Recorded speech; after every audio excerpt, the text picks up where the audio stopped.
know you are kind. You sense the power that flows through this land. Yet, you do not fully understand it.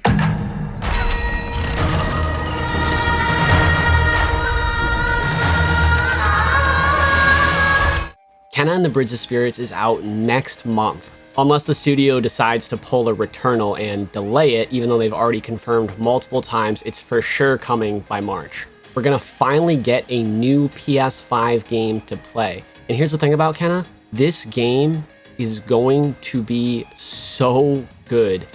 And I honestly don't think people are ready for just how good this game is going to be. There might be some other games coming to PS5 between now and when this releases in March, if it does release in March, but this is one where it's like finally a game where it's worth having my PS5 to own. Now to get this out of the way, it is coming to PS4 as well as PS5, but here's how I know it's going to be worth it to own a PS5 to play this game, and that's because there's certain things in the game that only the PS5 can do, and they had to strip those out for the PS4 version. So like a lot of games that come out in 2021, there's going to be a PS4 version alongside it. However, that PS4 version will be technically an inferior product. You're definitely going to have much longer load times, all the standard kind of thing that happens on PS4 games versus PS5 games. But specifically, there's a mechanic in the game where you control these little creatures called Rot, and you use them to solve puzzles. It kind of reminds me of Pikmin. I kind of hope you can raise them up like Pokemon or Ni no Kuni. I think that would be really cool. But apparently when you're playing the PS5 version, you can have up to 100 of those on screen with no issues. And the PS4 version literally won't let you do that. That's just one example of some of the things. But what exactly is this game? Why do I think the game is going to be so good? What's the gameplay like? What's the story like? What are other similar games? Well, if you take a look at the game, the art style will catch your eye first, and you might think it's cartoony.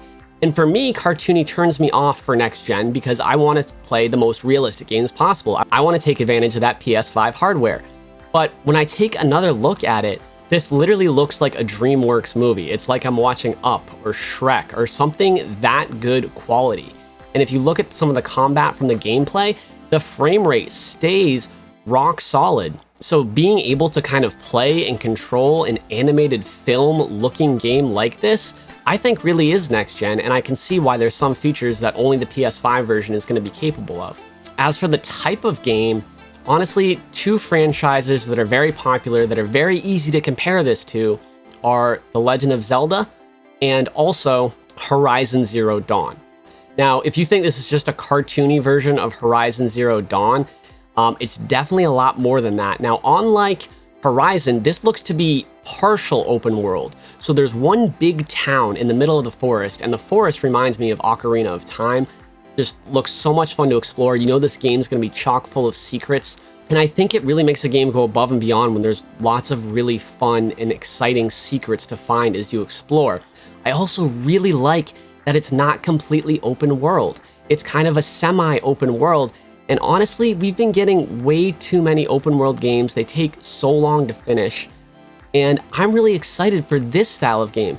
It almost feels like kind of platformish, like Jak and Daxter mixed with Horizon Zero Dawn, mixed with Zelda. In combat, you have a spear, just like Aloy in Horizon Zero Dawn. Your spear or your staff can also morph into a bow, and it can also morph into a shield. But the story of this game is what pushes it over the top. The combat and the gameplay that we've seen look flawless. Unlike other games like Balan Wonderworld, where it looks just awful, or Returnal, where we kind of haven't seen enough, Kena Bridge of Spirits looks solid. I know that part of it is going to be fun, but the story is so cool. What the Rot do is help you find spirits that are trapped in between worlds and help cross them over to the spirit world. Kena herself is like a spirit guide, which makes her very, very special. What I personally love about the story is that you're literally helping people. You're helping spirits cross over to where they need to be. And I can really relate to that in my life because I try to help people as much as I can. It's the whole reason I started this YouTube channel. It's the whole reason I tried to help people get their next-gen consoles. I want to help people. And playing this game will give me an adventure where I can help beings and spirits in a different way, and I really love that. If a game has incredible gameplay and a really beautiful art style and a great story, that's awesome. But if it's a story that can relate to my own life that I can get invested in, it makes the game more fun. It really, really does. And honestly, I know cinematic trailers aren't the best for how a game is actually going to play, but I really got hooked by that dramatic trailer because the villain that's speaking just like sets up the story, like riles you up, gets you motivated to play this game before it even starts. Driven by the belief that you can help these troubled spirits.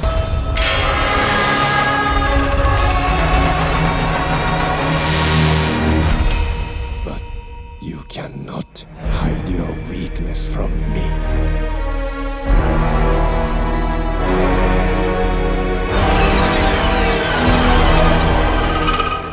And that is truly the mark of a good game. And another thing, just like all the secrets that we're going to be able to find, is all the different enemy types that we've seen so far.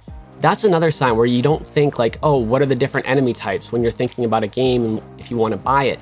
But if you look at some of the best games, if you look at some of your favorite games, think about the enemy types in those games. The ones that are really good have a great variety.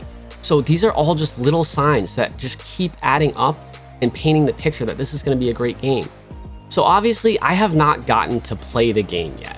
I was not given a copy of the game over a month early. Hopefully that release date stays in March so it comes next month because I really am excited for it. The thing that makes me the most hopeful about Kena, even though I don't have that hands-on experience yet, is that even if all the things I've mentioned in this video aren't as good as I thought they would be, even if only some of them pan out, it's just so many things.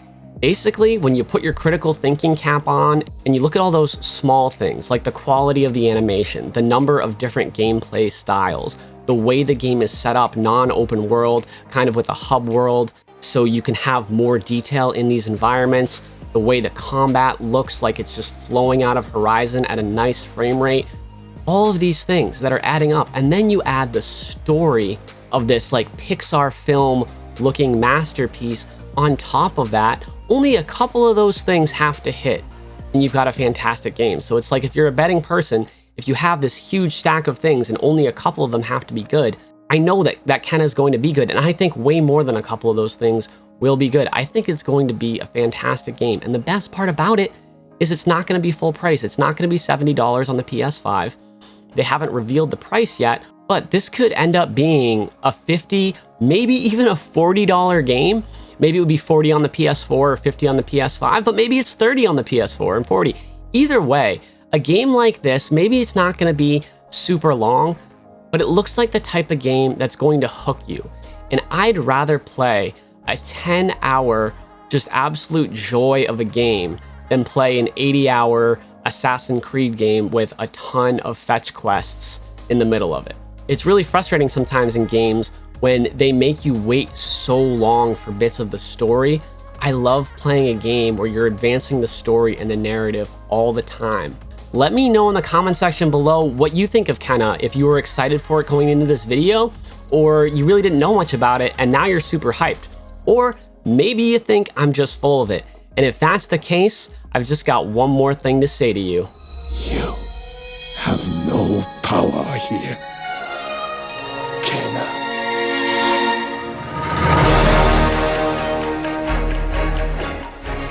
Thanks so much for stopping by the channel and listening to my preview of Kena's Bridge of Spirits. I'm so excited to be back making videos. Don't worry, I'll be here for a while. Lots more videos to come. Feel free to drop a like, hit that subscribe button, and I'll see you guys on the next one.